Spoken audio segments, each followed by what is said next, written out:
প্রিয় শিক্ষার্থী বন্ধুরা, দূরে কাছে যে যেখানে বসে আছো, আমার ক্লাসটি দেখতে পারছো, সকলকে আমি প্রাণঢালা শুভেচ্ছা এবং অভিনন্দন জানাচ্ছি। তোমরা নিশ্চয় ভালো আছো? হ্যাঁ, আমিও ভালো আছি। আমি আমার পরিচয়টি তোমাদেরকে দিয়ে নিচ্ছি। আমি সিদ্ধার্থ কুমার সরকার, সহকারী শিক্ষক, Madhya Kumarpur girls school and college, Fokdanga, Kurigram Sadar, Kurigram. আজ আমি আলোচনা করব অষ্টম শ্রেণীর বাংলাদেশ ও বিশ্ব পরিচয়ে অষ্টম অধ্যায় নিয়ে। অষ্টম অধ্যায়ে এই ছবিগুলো তোমরা একটু মনোযোগ সহকারে লক্ষ্য করো। প্রথম ছবিটি কিসের ছবি? এটা যে প্রচন্ড বৃষ্টিপাত হচ্ছে, বাতাস সহ। আর পরের ছবিটি বন্যা, মানুষের ঘর বাড়ি সব পানির তলে, মানুষের দুঃখ কষ্টের শেষ নেই। পানি পার হয়ে খাবারের পানি দূর থেকে নিয়ে আসছে। আরো দুইটি ছবি তোমরা লক্ষ্য করো। প্রথম ছবিটি লক্ষ্য করো যে জমি একেবারে ফেটে চিরচির অবস্থা। এই জমিতে কি চাষাবাদ করা সম্ভব? মোটেও সম্ভব নয়। এই জমিতে একেবারে বসবাসের অনুপযোগী হয়ে গেছে জমিটি। পরের ছবিটি লক্ষ্য করো যে একদম ভালো রাস্তা, পাকা রাস্তা, একেবারে পাকাপোক্ত করে তৈরি করে যে রাস্তাটা, সে রাস্তা ধসে পড়েছে। কি কারণে? নিশ্চয় কোনো কারণ আছে। হ্যাঁ, এই যে চারটি ছবি তোমাদেরকে দেখালাম আমি, এই প্রত্যেকটিরই একটি কারণ। সেটা হচ্ছে কি? যেটা হলো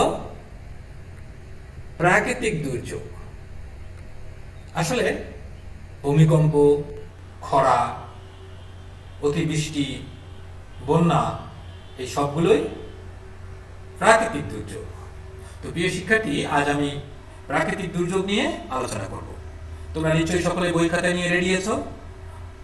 প্রিয় শিক্ষার্থী, এই আলোচনাটির পূর্বে আমি এই অধ্যায় শেষে, এই পাঠ শেষে আমরা কি কি শিখবো তা একটু আলোচনা করব। প্রথমে প্রাকৃতিক দুর্যোগের ধারণা দিতে পারবে, বিভিন্ন ধরনের দুর্যোগের বর্ণনা করতে পারবে, প্রাকৃতিক দুর্যোগের উৎস ও প্রভাব ব্যাখ্যা করতে পারবে। প্রিয় শিক্ষার্থী, আমরা এখন মনোযোগ সহকারে কিছু ছবি লক্ষ্য করব। প্রথম যে ছবিটি, এটি লক্ষ্য করো যে এটি একটি ভয়াবহ বন্যার ছবি। যে বন্যায় ভেসে যাচ্ছে সকল কিছু মানুষের ঘর বাড়ি। যে রাস্তায় লক্ষ্য করো, যে রাস্তায় গাড়ি পর্যন্ত কোনোভাবেই এগুতে পারছে না, রাস্তার উপরে এত পানি এবং এত স্রোত। পরের ছবিটি লক্ষ্য করো যে এইটা হলো আসলে একটা ঘূর্ণিঝড়ের ছবি। ঘূর্ণিঝড়ের যখন সমুদ্রের মাঝখানে, যখন ঘূর্ণিঝড়ের উৎপত্তির পর থেকে যখন থাকে, তখনকার ঘূর্ণিঝড়টি যখন ঘুরতে থাকে তখনকার ছবি লক্ষ্য করে। একেবারে উপরে স্যাটেলাইট থেকে তোলা, এত বড়, অনেক দূর থেকে তোলা। তারপরে তোমরা লক্ষ্য করো যে পানির স্রোত কি রকম ভাবে ঘুরছে, একেবারে পাক খেয়ে পড়ছে। এই যে আরেকটি ছবি লক্ষ্য করো যে কিরকম একটা, এই যে লক্ষ্য করো যে ভূমিকম্প। এটা এই যে লক্ষ্য করো যে এটা আসলে মূলত এত জোরে কম্পন শুরু হয়েছিল যে এই যে পাশের যে গেট আকৃতি বড় বিল্ডিংটি, হ্যাঁ, উঁচু যে ইয়েটি একেবারে দ্রুত ভেঙে পড়লো এবং জনজীবনের যথেষ্ট ক্ষতি সাধন হয় এই ভূমিকম্পের ফলে। হ্যাঁ, তো আমরা যে চিত্রগুলো থেকে যেটা জানতে পারলাম সেটা হচ্ছে বন্যা, খরা, ঘূর্ণিঝড়, ভূমিকম্প, এইগুলো প্রাকৃতিক দুর্যোগ। কোনো প্রাকৃতিক অবস্থা যখন অস্বাভাবিক ও অসহনীয় পরিবেশের সৃষ্টি করে, ফসল ও সম্পদের অনেক ক্ষতি করে, কখনো কখনো ব্যাপক প্রাণহানি ঘটায়, পরিবেশের ব্যাপক ক্ষয়ক্ষতি সাধন করে, তখন আমরা তাকে কি বলবো? প্রাকৃতিক দুর্যোগ।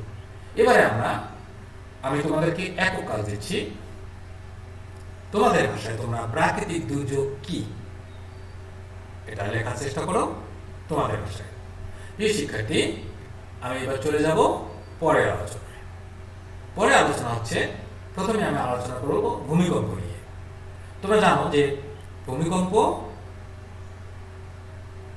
ভূগর্ভস্থ থেকে সৃষ্টি একটি প্রাকৃতিক দুর্যোগ, যেটি প্রথমে সমুদ্রপৃষ্ঠে এবং পরবর্তীতে আমাদের লোকালয়ে আঘাত সৃষ্টি করে। একবারেই হতে পারে যে একবারেই আমাদের লোকালয়ের সৃষ্টি হতে পারে ভূগর্ভস্থে। এখানে অতিরিক্ত কম্পনের ফলে আমাদের ঘর বাড়ি যা আছে সব ভেঙে পড়ে, জনজীবন অতিষ্ঠ হয়ে যায়, জনজীবন একেবারে অচল হয়ে যায়। তো আমরা ভূমিকম্প সম্পর্কে জানবো। প্রাকৃতিক দুর্যোগের মধ্যে ভূমিকম্প সবচেয়ে অল্প সময়ে সবচেয়ে বেশি ধ্বংসযজ্ঞ চালায়। একেবারে কম সময়ে সবচেয়ে বেশি ধ্বংসযজ্ঞ চালায় এই ভূমিকম্প। ভূমিকম্পের ব্যাপারে কোনো আগাম সতর্ক সংকেত দেওয়া সম্ভব হয় না। তোমরা জানো যে ঝড় বা বৃষ্টি যেটাই বলো না কেন, বা অতি গরম, অতি ঠান্ডা, অতি বৃষ্টি, প্রত্যেকটির আগাম সতর্ক সংকেত দেওয়া হয়, কিন্তু এই ভূমিকম্পের ব্যাপারে কোনো প্রকার সতর্ক সংকেত দেওয়া সম্ভব হয় না। কোনো কিছু বুঝে ওঠার আগে একটি বা কয়েকটি ঝাঁকুনিতে এলাকা জুড়ে ধ্বংসস্তূপে পরিণত হয়। আমরা কোনো কিছু বোঝার আগেই, কোনো কিছু বুঝতে পারার আগেই এক দুইটি ঝাঁকুনিতে এলাকা জুড়ে একেবারে ধ্বংসস্তূপে পরিণত হয়। এবারে লক্ষ্য করো সুনামি। সুনামি হচ্ছে জাপানি ভাষার আক্ষরিক শব্দ। জাপানি ভাষায় আক্ষরিক অর্থে পোতাশ্রয়, ঢেউ বা এক প্রকার জলোচ্ছ্বাস। বস্তুত সুনামিতে পোতাশ্রয়েরই সবচেয়ে বেশি ক্ষয়ক্ষতি হয়। সুনামি হলে সাগর বা নদী বা অন্য কোনো জলক্ষেত্রে ভূমিকম্পের ভূমিধসের কিংবা আগ্নেয়গিরির উদ্গীরণের প্রভাবে সৃষ্টি জলোচ্ছ্বাস বা ঢেউ। আসলে এটা আসলেই ভূমিকম্প। এই যে সুনামিটা, এটা সমুদ্রে ভূগর্ভস্থ কোনো ভূমিকম্পের একটা বহিঃপ্রকাশ মাত্র। এটা সৃষ্টি হয় ওখান থেকে সৃষ্টি হওয়ার পরে প্রচন্ড বেগে জলোচ্ছ্বাস হয় এবং পরবর্তীতে বড় বড় ঢেউ হয়। এই তারের উৎপত্তি। এর গতিবেগ হতে পারে 800 থেকে 1300, 1300 কিলোমিটার পর্যন্ত। আমাদের সাধারণত বৃষ্টিপাত কিন্তু 25, 30, 40 কিলোমিটার বেগে হয়ে থাকে। তাতেই আমাদের যে অবস্থা। আর এর গতিবেগ কত হতে পারে? 800 থেকে 1300, 1300 কিলোমিটার পর্যন্ত। এরপরে ভূমিধস। যাদের বাড়ি পাহাড়ি অঞ্চলে তাদের ভূমিধস সম্পর্কে যথেষ্ট অভিজ্ঞতা রয়েছে, আর যাদের বাড়ি পাহাড়ি অঞ্চলে নয় তারা জানবে যে ভূমিধস হচ্ছে ইংরেজি ল্যান্ডস্লাইড বলতে পাহাড় পর্বতের গা থেকে মাটি, চাকা বা পাথরের খণ্ড বিরাট আকারে খসে নিচের দিকে পড়ার ঘটনাকে বোঝায়। অনেক সময় পাহাড়ের উপর থেকে পানি ও মাটি মিশে কি করে পানি এবং মাটি মিশে কাদা আকারে বিপুল পরিমাণে নিচের দিকে নেমে আসলে তাকে এক ধরনের ভূমিধসে আখ্যা দেওয়া হয়। এটা সাধারণত বর্ষাকালে বেশি হয়, কারণ বর্ষাকালে অতিবৃষ্টির ফলে এরকম ধসের সৃষ্টি হয়। এরপরে আমরা আলোচনা করব যে অগ্নিকাণ্ড বা দাবানল নিয়ে। তোমরা জানো যে আমরা আগুন জ্বালিয়ে যে ভাত রান্না করি, ঠিক একইভাবে এই আগুন কখনো কখনো আমাদের এখানে আমরা উপকারের জন্য আগুন জ্বালাই, কখনো কখনো আমাদের সমাজ জীবনে, পারিবারিক জীবনের বড় অভিশাপ হয়ে দাঁড়ায় এই আগুন। এই দাবানল ইংরেজি ওয়াইল্ড ফায়ার নামে বনভূমি বা গ্রামীণ এলাকার বনাঞ্চলে সংঘটিত একটি অনিয়ন্ত্রিত আগুন। না, এটা ভুল বললাম, অনিয়ন্ত্রিত আগুন। এটা নিয়ন্ত্রণ করা একেবারে একেবারে অসম্ভব হয়ে যায়। পাহাড়ি অঞ্চলে দাবানলে ইন্ধন কিছুটা বেশি, উষ্ণ তাপক শিখা ক্রমশ উপরের দিকে উঠতে থাকে এবং আর পোড়াতে থাকে বন। উঁচু গাছের ক্যাম্পির আগুন অনায়াসে উঠতে থাকে যত্রতত্র। এসব আগুন নিয়ন্ত্রণ করার একেবারে কঠিন হয়ে পড়ে, কারণ আগুন থামাবার জন্য সহজে কোনো ব্ল্যাঙ্ক করিডোর তৈরি করা যায় না, যেখান থেকে সরিয়ে ফেলা যায় একেবারে খুব ঝরা পাতা, তারপরে ভেষজ দাহ্যসমূহ। হ্যাঁ, অতএব যতক্ষণ খুশি আপন মনে জ্বলতে থাকে আগুন। এটাই হচ্ছে দাবানল। আসলে দাবানল আমাদের একেবারে নিয়ন্ত্রণের বাইরে।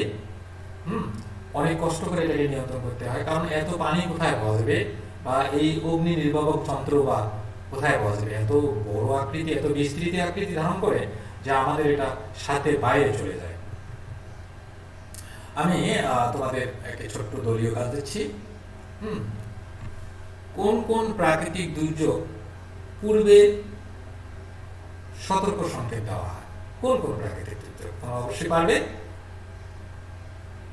সাধারণত কোন ঋতুতে ভূমিধস হয়? কোন ঋতুতে? কখন বৃষ্টিপাত বেশি হয়? কোন ঋতুতে? সেই ঋতুতে সাধারণত ভূমিধস হয়। আমি একটি তোমাদের ইঙ্গিত দিয়ে দিচ্ছি। প্রিয় শিক্ষার্থী, আমি এবার তোমাদের ছোট্ট মূল্যায়ন করব। এই একটা ছবি লক্ষ্য করো। এই ছবিটি কোন ধরনের, কোন শ্রেণীর দুর্যোগ? অবশ্যই পারবে। আর একটি চিত্র লক্ষ্য করো, যে এই যে একটি দুর্যোগ এখানে ছবিতে লক্ষ্য করো, যে এটা, এই দুর্যোগের নাম কি? এবারে তোমাদের আমি বাড়ির কাজ দিচ্ছি। বাড়ির কাজ দিয়েই আজকে আলোচনা শেষ করব। বাড়ির কাজ হচ্ছে তোমার জানা একটি সুনামি বা সামুদ্রিক ঝড়ের বর্ণনা দাও। তোমরা নিশ্চয় পারবে, এবং তোমরা অনেক সামুদ্রিক ঝড় সম্পর্কে বা সুনামি সম্পর্কে শুনেছো। সেখান থেকে তোমার ভাষায় তোমার জানা একটি ঝড়ের তুমি বর্ণনা দাও। সকলকে ধন্যবাদ। আগামী ক্লাসে আবার দেখা হবে। সে পর্যন্ত তোমরা সুস্থ থাকো, সুন্দর থাকো, নিরাপদে থাকো, ভালো থাকো।